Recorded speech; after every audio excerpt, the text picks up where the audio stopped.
Now that the 2022 season for the Browns has ended and they have moved on to 2023, we're opening the mailbag to discuss the team's future.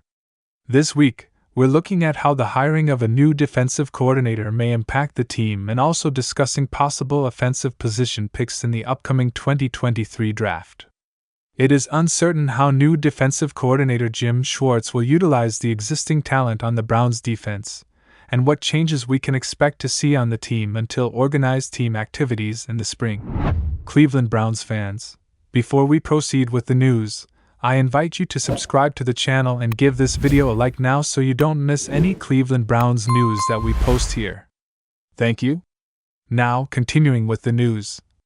However, we can predict that the Browns front office will look for ways to strengthen the defensive line, based on Schwartz's history as a defensive coordinator with other teams such as the Titans, Bills, Eagles, and Lions, where he prioritized a strong defensive line game. I've been very fortunate in my career to be blessed with some really good defensive linemen, Schwartz said in his introductory press conference. We run a very D-line friendly scheme that eliminates a lot of conflicts for those guys, and we've been able to play those guys out of it.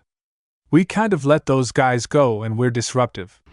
In maximizing existing talent, Schwartz believes he can get even more out of Myles Garrett, the group's best player.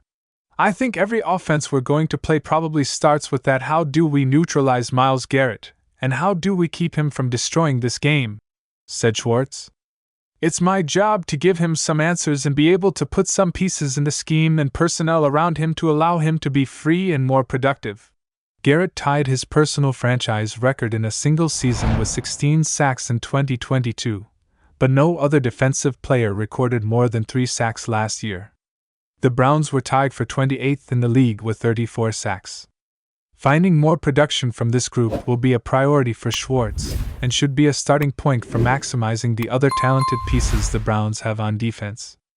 More pressure generally leads to more QB errors and better performances from everyone on defense.